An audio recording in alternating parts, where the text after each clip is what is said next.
ผู้ชมคะความรุนแรงที่รัฐยะไข่ยังถูกจับตามองอย่างมากนะคะในสายตาของประชาคมโลกค่ะจากนี้ไปแนวทางการแก้ปัญหาควรจะเป็นอย่างไรนะคะหลังจากเกิดความรุนแรงไม่ต่ำกว่า2 เดือนแล้วโดยเฉพาะชะตากรรมของผู้คนโรฮิงญาวันนี้ผู้รู้จากสหรัฐและจากแคนาดานะคะจะมาร่วมกันแลกเปลี่ยนเป็นผู้ที่ศึกษาเกี่ยวกับชะตาชีวิตของคนโรฮิงญามาต่อเนื่องกันหลาย10 ปีทีเดียวค่ะท่านแรกนะคะดร.ฮาบิบ ซิดิกิตผู้อำนวยการศูนย์ค้นคว้าวิจัยเกี่ยวกับอาหรักันพม่าเป็นนักเคลื่อนไหวด้านสิทธิมนุษยชนค่ะอีกท่านนะคะดร.อาบิบ บาฮาจากแคนาดาเขียนหนังสือเรื่องดังนะคะพม่าที่สูญหายและวิเคราะห์เรื่องการปรองดองและการสร้างอนาคตของกลุ่มชาติพันธุ์ในพม่าค่ะ Thank you both of you for joining us in ตอบโจทย์ It's a pleasure.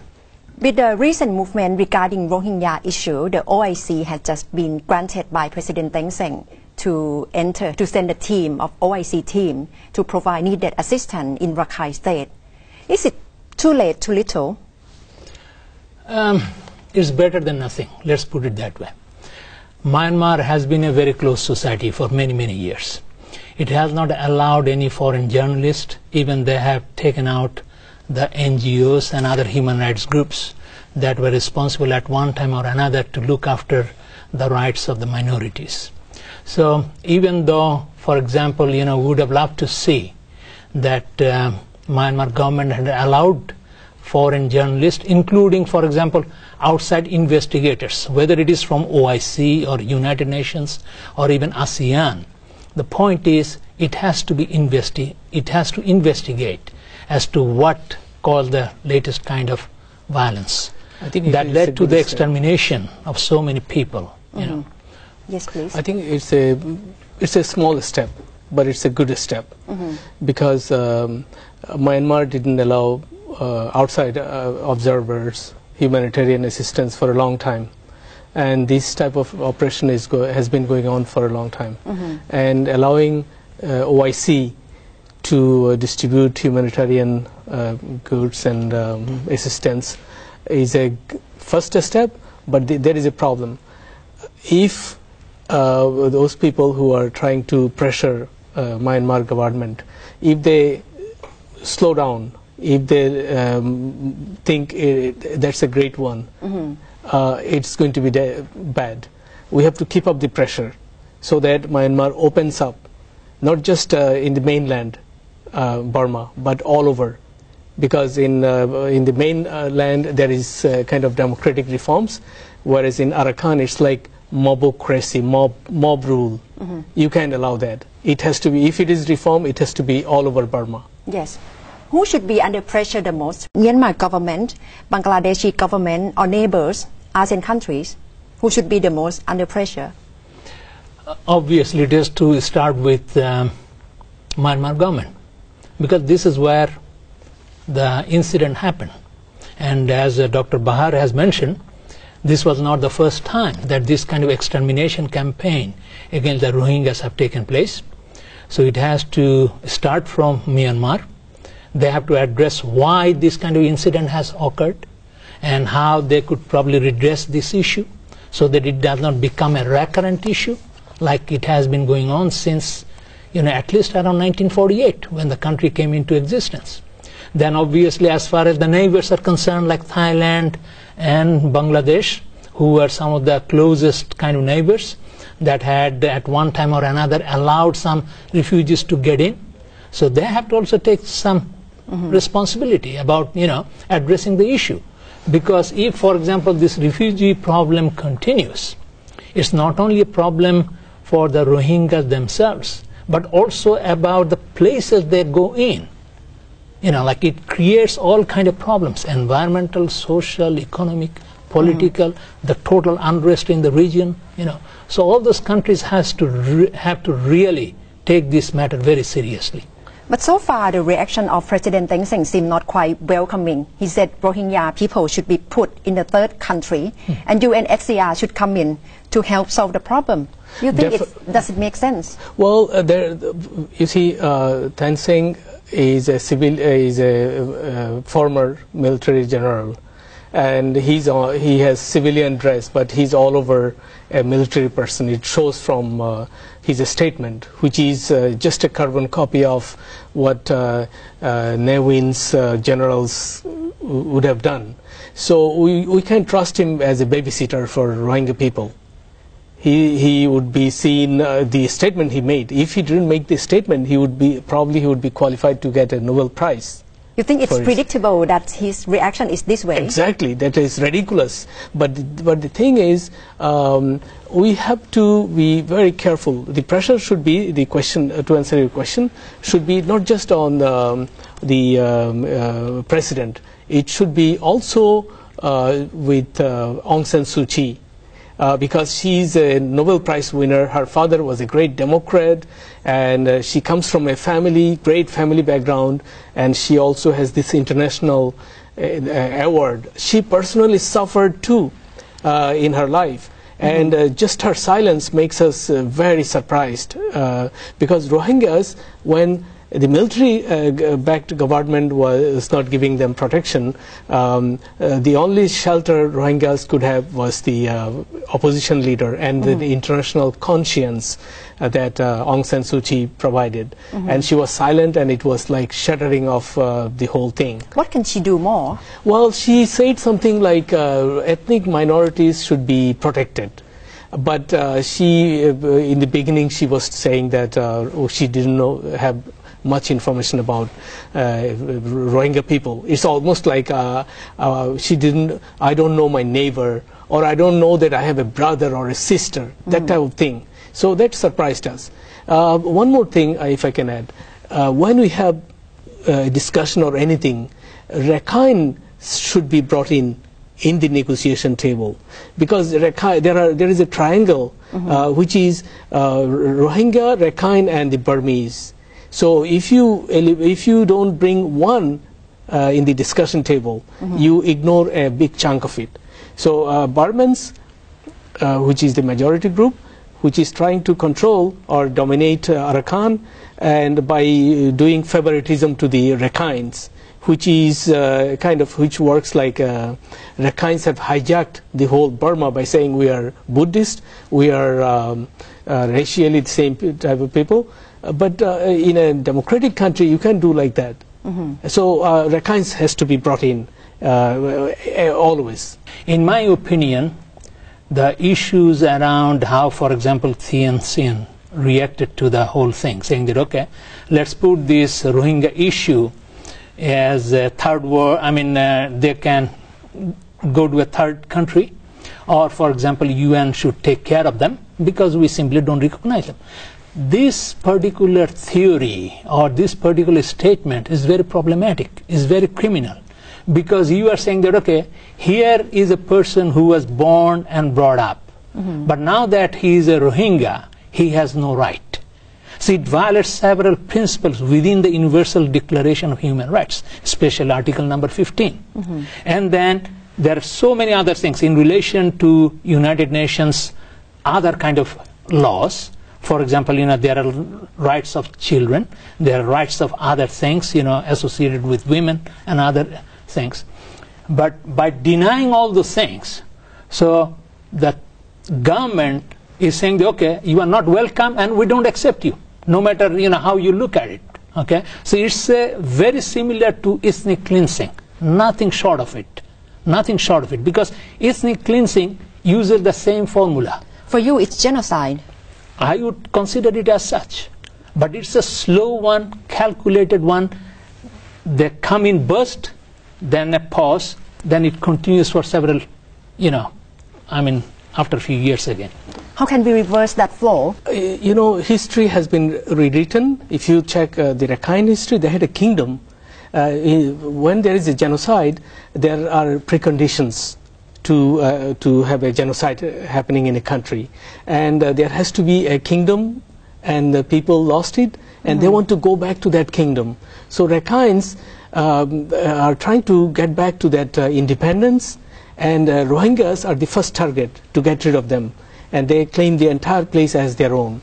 And then they are going to fight against the Burman domination, and then they are hoping for a miracle to happen, and they get back to their.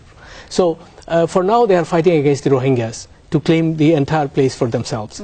I think what we have a problem here is just that we are in Thailand now, and just to put this in the context, Burma says that these people are from Chittagong of Bangladesh. They are illegal immigrants to Burma. But you see, Chittagong is a very peaceful place, and the GDP and all those things are much higher. Although Burma is a big country, in Bangladesh the GDP is quite higher. So why should people go there when there is this oppression going on of the same type of people against this type of people? So these are all made up stories. Think about Thailand. Being a neighbor of Burma is not a pleasant thing. You have lots of refugees coming, and Thailand is a big sufferer. So Rakhine produces refugees, and that goes to Bangladesh. So we have to fight together that this has to be stopped. One more thing though, there is an ideology behind it. The Rakhines have a Buddhism which is not like average Buddhism. They call Rakha Buddhism, which is to claim that Rakhine is for the Rakhines only in the Buddhist understanding, which allows them to get rid of everybody. So it's a sect. It's not Buddhism, it's a sect of Buddhism which brings the monks in the fold to fight against anybody who is considered as outsiders. Deep division has happened between Rakhine Buddhists and Rohingya Muslims. But Rohingya Muslims, of course, would like to get back and live in Rakhine state. How can they be both living together? Obviously, several things could be done. Number one thing is addressing the 1982 citizenship law, which has virtually taken all their rights, so that they are considered to be illegals or foreigners. So that has to be repealed or amended. That way, not only the Rohingyas, but also a lot of other affected minorities. For them to gain citizenship. Exactly. The second thing is obviously, for years, the regime and the Rakhine intellectuals and leaders have promoted xenophobia, racism against these people. Very similar to the way, for example, you look at Germany during the Hitler era. So there was those recipes of fascism very much intact within Rakhine political discourse. If you look at, for example, any of the internet sites where the Rakhines are really writing things, you see so much hatred, intolerance against the Rohingya people. It's unbelievable. So we have to address that issue also. So the Rohingya issue cannot be solved without addressing those issues around intolerance. There has to be education telling the people, look, these Rohingya people are not aliens. They did not come from Bangladesh during the British era, nor after 1971 when Bangladesh came into existence. They have been living there for centuries, and it is in our history books. It is agreed on by great historians even today that have done lots of research that the Rohingyas have a claim older than even the Rakhine people. Is citizenship law the only way for national reconciliation in Rakhine state? Citizenship law is such an important thing. Let's say if you ask me what is the most important thing, I would say citizenship law. Citizenship should be restored. Citizenship should be restored, and citizenship should be restored. Because without that, they are foreigners in there. And foreigners, you can just do anything with the foreigner because they don't have any rights. Also want to address this, from the 1920s, there has been a movement going on. Not too many people know about it. Only lately we are becoming aware of it. To claim entire Arakan for the Rakhines only. And they are changing the history of Arakan and renaming places like Akiab is now Situi. Even Arakan has become Rakhine state. So everything. And then you have Rohingyas have been there from the 8th century, and then Rakhines entered Arakan in the 10th century. 200 years later. 200 years later, but the history book written in Rakhine says that Rohingyas were not there. They are Chittagonian people, and they should all be thrown out. And this is obviously a revisionist attempt to rewrite history. And Westerners are telling, I have seen some Westerners saying that it's as if like demolishing the history of Arakan, of other ethnic minorities, in favor of Rakhines. Demolishing means not just erasing them, it's just getting rid of them. So demolition of the traces of Rohingya history is one thing, which is in the literary area, and there is physical demolition, which is burning their houses, torturing them, so that they leave Arakan. It's fascism in pure and simple form, and it's genocide, of course, because they can marry, they can have reproduce, which is one, and everything is planned. It's not. There is, by the way, there is a book written by one of the professors who teaches in Japan. His name is H.N., Dr. H.N. He co-authored this book, which is called Influx Viruses. So Rohingyas are being branded as viruses, and when you have virus, if you don't get rid of them, they will finish you. So that bad, and vigilantes know about it, that these are dangerous people. If you don't stop them, if you don't get rid of them by killing or by exterminating them from the land, they are going to finish you. If you argue for citizenship law to be introduced, to be reintroduced for endorsement of being citizenship of Rohingya, where the pressure should be coming from? Should it start from Muslim country that coming out and having protests to support Rohingya people? My suggestion would be, it should have come from somebody like Suu Kyi to begin with. From inside the country? Exactly. And then obviously the entire region, ASEAN. ASEAN should take a lead on this, in a sense that it is a problem of ASEAN. And obviously if they fail, and probably they have not done as much as they should, then OIC or even UN. Problem is, what I am seeing is a pure case of racism that is equivalent to what I call is neo-Nazi fascism, and it is unacceptable in our time. There is no compromise on it, and if we let it go, it would be the greatest crime that we do to our people, to our generations. What if the Myanmar government insists that this is an internal issue, domestic violence? They cannot simply whitewash the crimes that have been going on under the pretext of, okay, the Rohingyas are outsiders. The history is all written about it. For example, that they are the indigenous people, and even Aung San himself made that statement. Then there was also Sao Thaike, who was one of the founding fathers of Burma, and he himself said that if Rohingyas are not indigenous, nor am I. And he is a Shan leader, you see. So there is no way they can deny those. And better, I mean, the faster and sooner that the Myanmar government accepts them, it is better for everybody. Not only just for, the Rohingya people, but for, the Burman entire region. Otherwise, we would get into international situation which won't be to the likeness of anybody, Because when you corner a cat and he has no way out, it's going to bite back. As simple as that.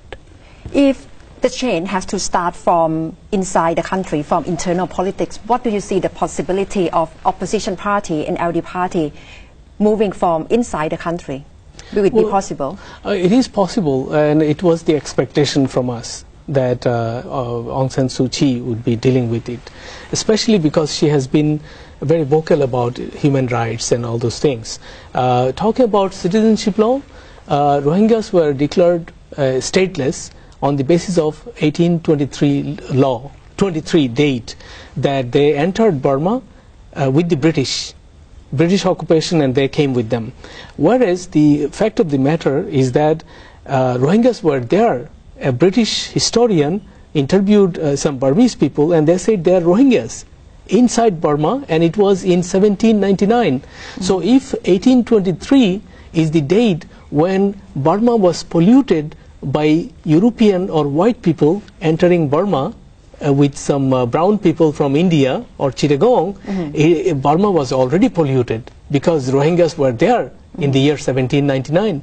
So that doesn't apply. And by the way, this is a racist understanding of how to decide somebody's citizenship, because it's a kind of ethnic cleansing or purity of race. So this shouldn't be accepted by the international standard, because Burma lives in the 21st century. And when the president says we are going to go for democratic reform, you have to consider this first. Someone told me if you raise a Rohingya issue, you just ruin the entire thing. I said no. Constitution, the duty of Constitution, work of Constitution is to guarantee an individual's right. And if you cannot take the Rohingya rights, you don't have anything there. So Rohingya rights should be first shown that we are dealing with every citizen's rights, and we are starting with the Rohingya case. If nothing has changed at all, what will happen to the life of the Rohingya? Miserable. That's it. ทั้งหมดก็คือตอบโจทย์สำหรับวันนี้นะคะฉายภาพจากผู้รู้2ท่านนะคะนักวิชาการ2ท่านที่ศึกษาชีวิตของคนโรฮิงญาและหวังว่าจะมีกลไกจากประชาคมภายนอกเข้าไปเพื่อดูแลผู้คนที่กำลังเจอปัญหาความรุนแรงที่กำลังเกิดขึ้นที่รัฐยะไข่ค่ะ Thank you both of you for joining us ทั้งหมดคือตอบโจทย์สำหรับคืนนี้ค่ะดิฉันณัฐฐา โกมลวาทินสวัสดีค่ะ